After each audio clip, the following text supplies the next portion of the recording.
Welcome dear students in today's chemistry class. आज हम लोग पढ़ाई करेंगे एडसॉर्प्शन आइसोथर्म को। Adsorption isotherm this one is a very important theory students, बहुत ज्यादा इंपॉर्टेंट थियरी है, तो इसे फटाफट से मेरे साथ कॉपी में लिखना। ओके, शुरुआत करते हैं। Adsorption isotherm Freundlich adsorption isotherm.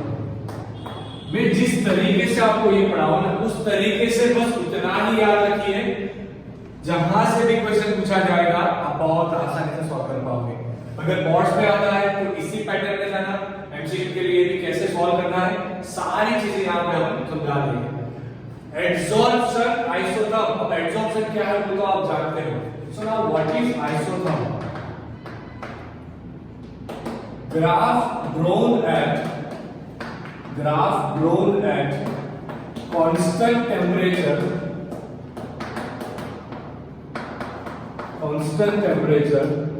is called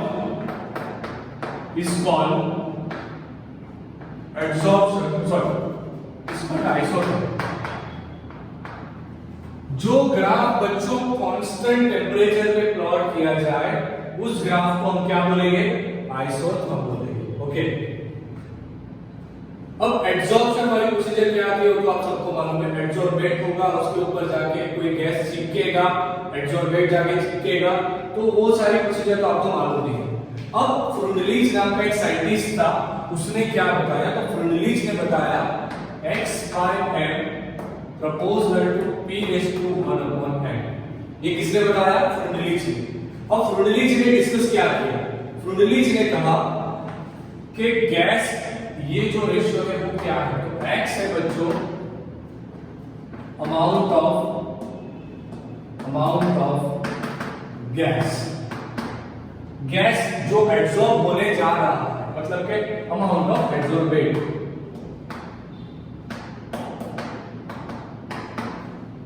m क्या है? तो m है बच्चों mass of absorbent. Okay, x/m का जो रेशियो होगा वो p⁻⁴ पे डिपेंड करेगा। अब ये जो 1/n का वैल्यू है वो बिलोंग्स टू करता है 0 to 1 में। 1/n का जो वैल्यू होता है वो बिलोंग करता है 0 to 1 में। आपको इस पे पीएचडी नहीं करना, जितना बताया उतनी चीजें अच्छे से जानना, बस बात खत्म।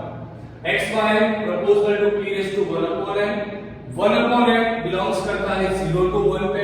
प्रोपोर्शनलिटी निकालोगे तो according to science, according to maths हम k लगाते हैं, k हो गया कांस्टेंट। ओके, अब क्या करना है? तो देखो अब बहुत इजी है। Taking log on both sides, दोनों जगह पे log ले लीजिए। तो log x/m is equal to log k plus 1/n log p। ये मैंने डायरेक्टली आप इसको सिंपलीफाइड कर दिया। अगर आप देखोगे तो log k p⁻⁴ आएगा, मल्टीप्लिकेशन का रूल लगाया, पावर आगे नीचे लिख दिया, बात खत्म। अब देखो बहुत सारी बार ये सारी चीजें हम लोग ऑलरेडी कर चुके हैं। Compare about equation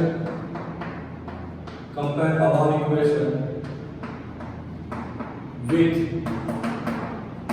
y is equal to c plus mx। इसके साथ कंपेयर करो, मतलब कि ये एक स्ट्रेट लाइन आ रहा है, ये क्या आएगा? स्ट्रेट लाइन आ रहा है। कैसा स्ट्रेट लाइन आएगा? तो ध्यान से देखना, इंटरसेप्ट आएगा k के ऊपर, इंटरसेप्ट आएगा बच्चों k ऊपर, ध्यान रखना। ऐसा कुछ ग्राफ बनेगा, यहां पे इंटरसेप्ट आएगा, ये आएगा log k इंटरसेप्ट। ओके, इसका जो स्लोप बनेगा ना, वो स्लोप कितना बनेगा? स्लोप का वैल्यू वो होगा 1/n। स्लोप जो आएगा वो होगा 1/n। बहुत सिंपल चीज है। y के ऊपर हम क्या लेंगे? y के ऊपर y एक्सिस पे हम लिखेंगे log x/m। बहुत सारी बार बच्चे गलतियां करते हैं, गलती करने वाली कोई चीज सही नहीं बच्चों, इस पे पीएचडी नहीं करना, ग्राफ बनाने की टेक्निक पढ़े हो वही टेक्निक लगाओ। ये आएगा एक्स एक्सिस को हम लिखेंगे log ऑफ p। तो यहां से कुल मिला के हमारा ग्राफ अच्छे से प्लॉट हो गया। ओके, अब जब ग्राफ प्लॉट हो गया तो हमारा मोस्टली सारा काम यहां पे कंप्लीट हो जाएगा। ओके, अब देखो एक चीज ये हमने लिखा कि 1/n belongs to 0 to 1 if 1/n is equal to 0।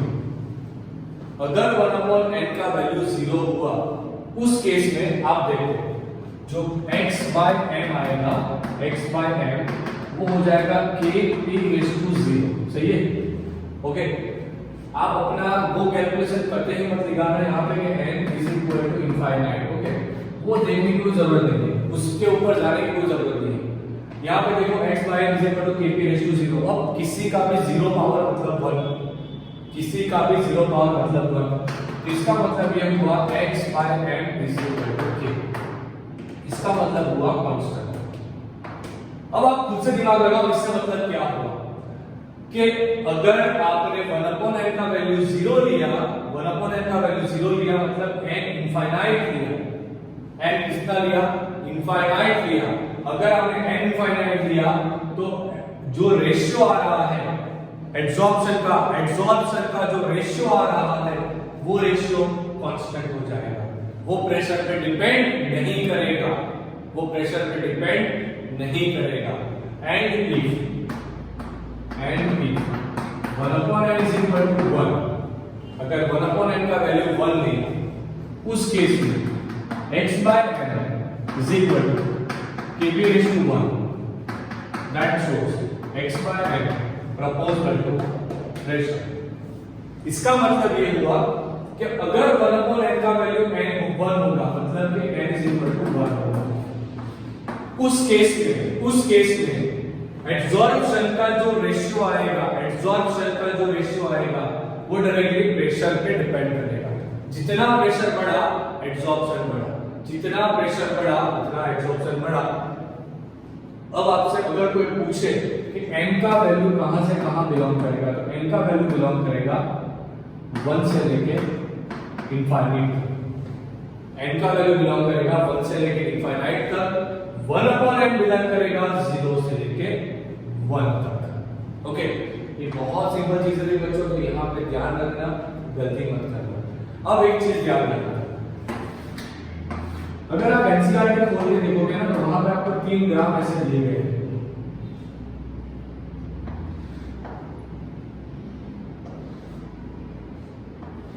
मतलब कि जैसे जैसे टेम्परेचर बढ़ा, ये हायर टेम्परेचर है, यहाँ T1 लिखे, यहाँ T2 लिखे, यहाँ T3 लिखिए।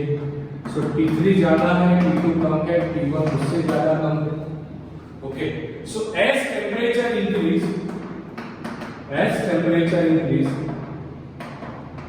physical absorption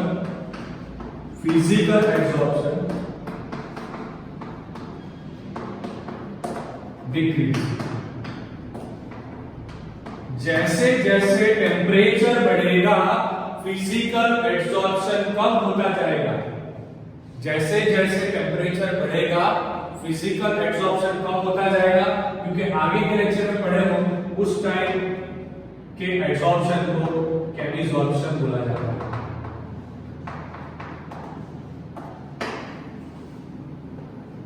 सही है ना? तो इतनी चीजें आप फ्रुंडलिच एब्जॉर्प्शन आइसोथर्म में याद रखिए कि अगर आपको फ्रुंडलिच एब्जॉर्प्शन आइसोथर्म पूछा जाए, अगर उसको सॉल्व करने के लिए पूछा जाए, बोला जाए, तो ये सारी चीजें बच्चों याद रखिए। ओके, एंड दूसरा एक चीज यहाँ पे जो सबसे ज्यादा मैटर कर रहा है वो चीज मैं आप लोगों के साथ यहाँ पे शेयर कर रहा हूँ कि मान लीजिए कि अगर आपको पूछा जाए कि ये 1/n का मीनिंग बताइए कि 1/n है, ये प्रेशर का पावर हुआ। 1/n मतलब क्या हुआ? प्रेशर का पावर हुआ, मतलब कि प्रेशर के पावर पे डिपेंड कर रहा है। इसका मतलब ये हुआ कि एब्जॉर्प्शन ज्यादा होगा अगर प्रेशर ज्यादा होगा, मतलब फिजिकल एब्जॉर्प्शन ज्यादा होता है अगर प्रेशर ज्यादा होता है। फिजिकल एब्जॉर्प्शन ज्यादा होता है, अगर प्रेशर ज्यादा होता है तो प्रेशर मैक्सिमम कितने पावर पे जा सकता है, तो प्रेशर मैक्सिमम 1 के पावर पे जा सकता है, प्रेशर मैक्सिमम 1 के पावर पे जा सकता है।